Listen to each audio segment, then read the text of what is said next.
Hey everyone, welcome back. Today we're diving into Jupyter Notebook Mastery. I'll walk you through 7 essential techniques that turn raw data into real insights, all using Python. First, let's set up our notebook and bring in our libraries. Under Notebook section, select ipkernel and create new .pyb file.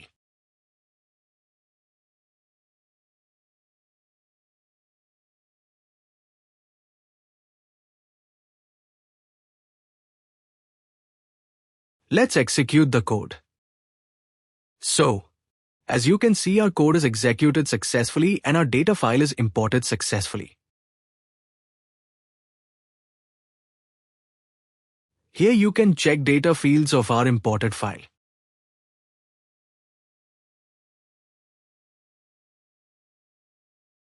Technique 2. Exploring data structure. Before touching anything, we need to understand what we are working with. df. Shape. This tells us the size of our dataset, how many rows and columns we are working with.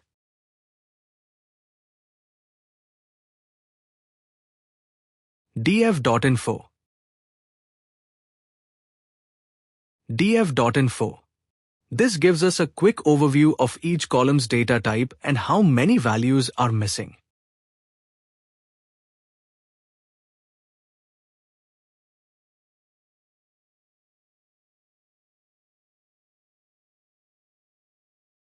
df.describe. df.describe. This generates key statistics like the mean, standard deviation, and min and max for our numeric columns.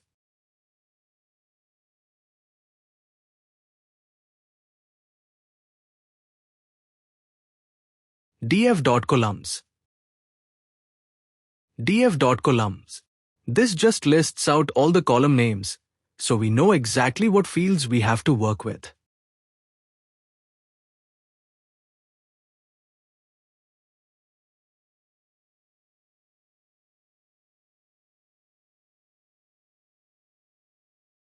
Technique 3.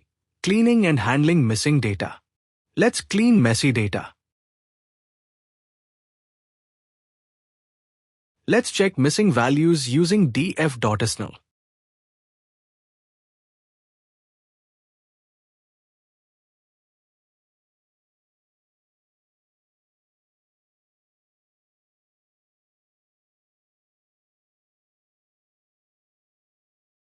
As we can see here, sum of all null fields per columns is listed. Let's verify this data with our data file. As you can see, this is our data file, and now let's check unit_price column for null values.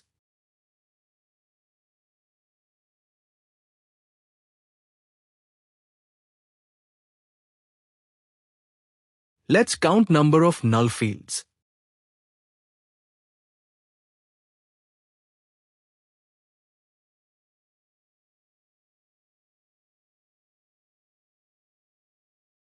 As you can see, unit_price contains 13 null fields.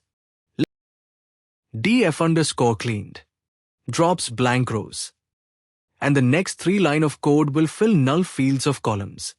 Unit_price, customer_age, customer_rating with calculated mean values.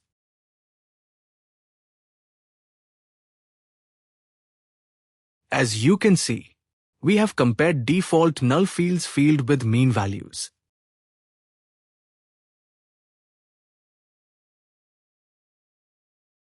Next, let's remove duplicate values from our dataset.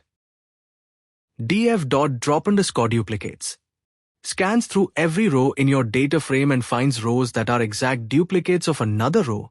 All column values match. In place is equal to true. Instead of returning a new clean data frame, it modifies df directly. So you don't need to write df. As we can see, duplicate row values with order ID ORD 1001 has been removed.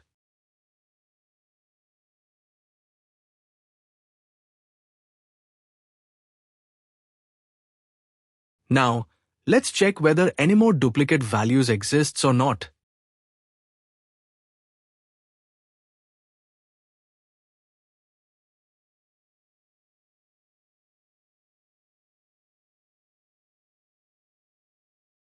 As we can see here, output result is 0. So no more duplicate values exists.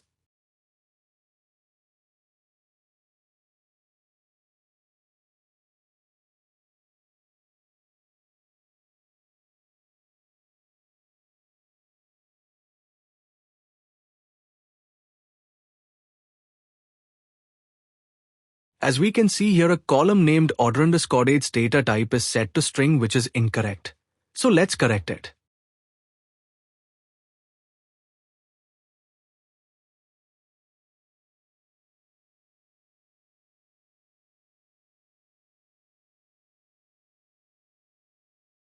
Let's execute this code and then check result.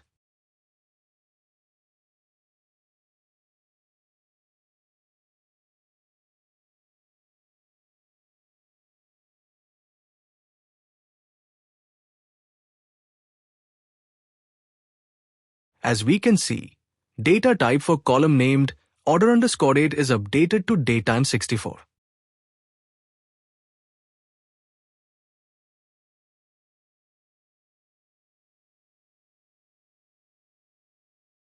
Technique 4. Filtering, sorting and grouping. Now let's start asking questions of our data. Now let's filter out total sale values greater than 100. Use filtered_df.head code to check output.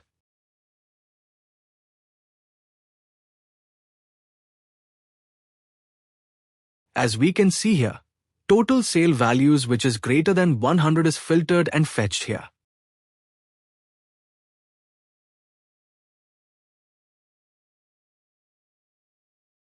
Now let's filter out orders from a specific region.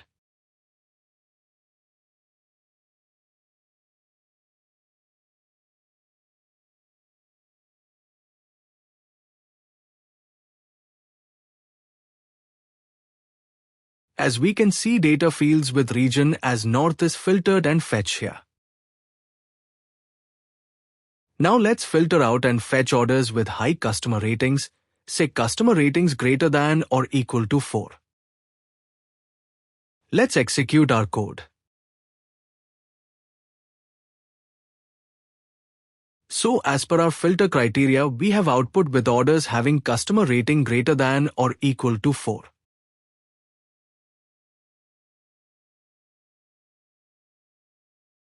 Now let's fetch with two criteria, where category is equal to electronics and total sale value is greater than 500. As we can see here, for electronics category, all the values above 500 is fetched successfully.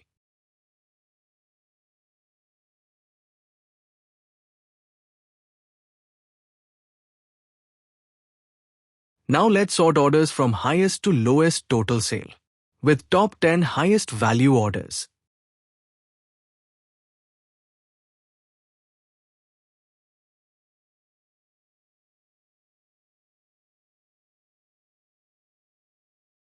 So here we have sorted data of top 10 highest value orders from highest to lowest total sale.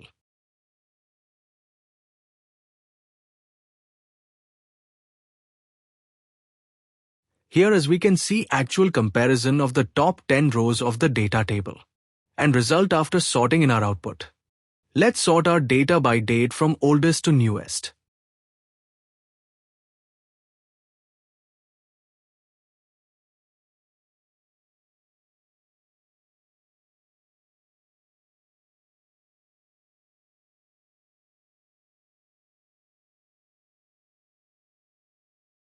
So as we can see, the data is sorted by date in ascending order, that is oldest to newest.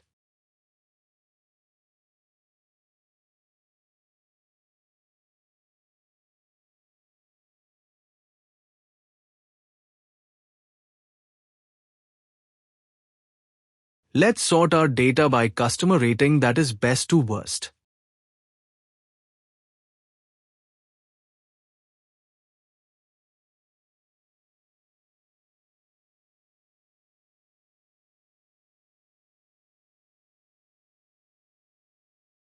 So as we can see, our data is sorted by customer rating from best to worst.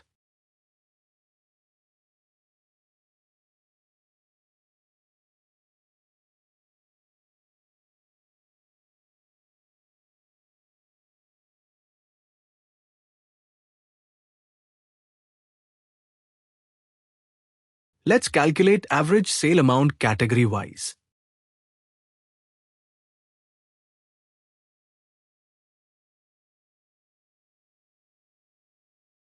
So here we can see output containing calculated average sale amount per category.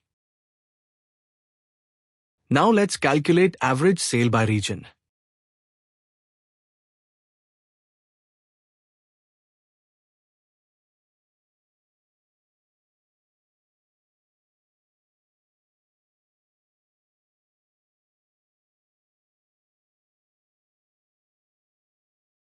So here we have output with calculated average sale by region.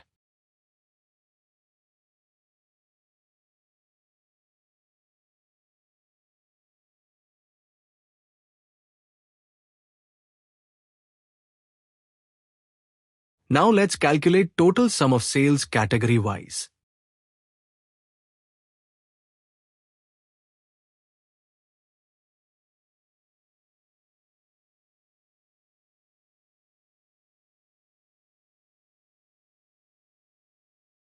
So, here we have output with calculated total sum of sales by category. Now let's calculate multiple stats at once. That is, mean, count and sum, category-wise.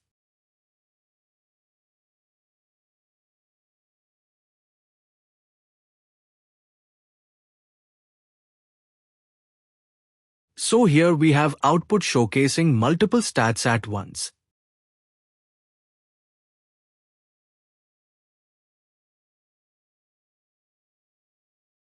Numbers are great, but visuals tell the story faster. Let's create a histogram using numeric column total sale to show how sales is spread out.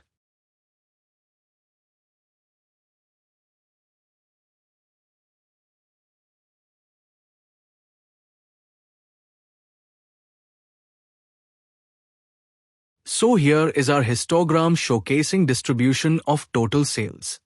Now let's create a bar chart to showcase already grouped data of calculated average total sale by category.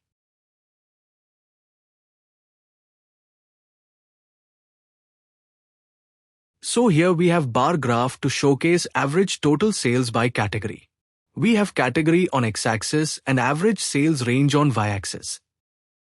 We can also replace category with region and create bar graph showcasing average total sales region-wise.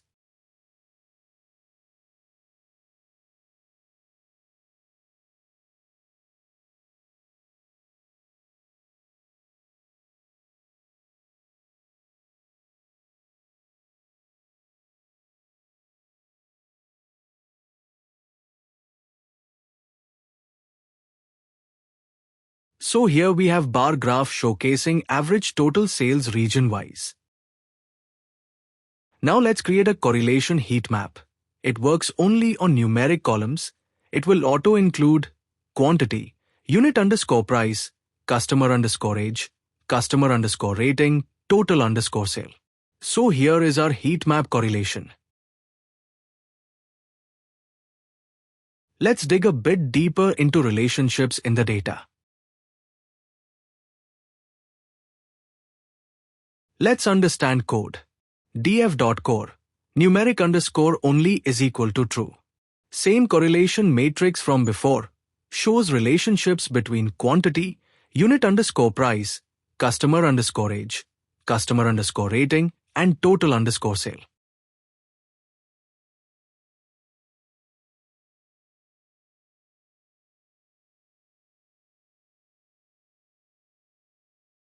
Let's understand code line by line.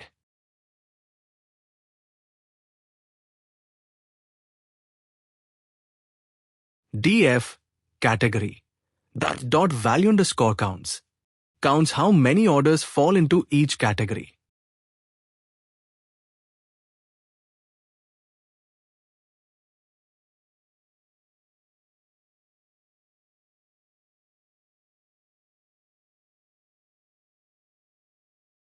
df region dot value underscore counts. It counts frequency of number of orders region-wise.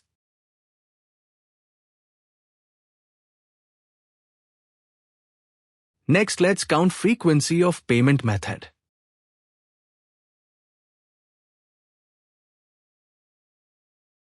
So here we have frequency count of payment method.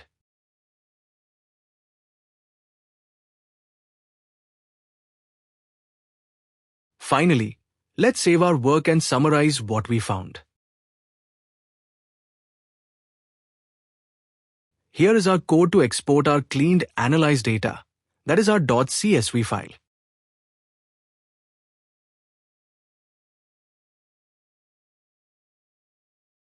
And that's it. 7 techniques that will take you from a blank Jupyter notebook to real, actionable insights.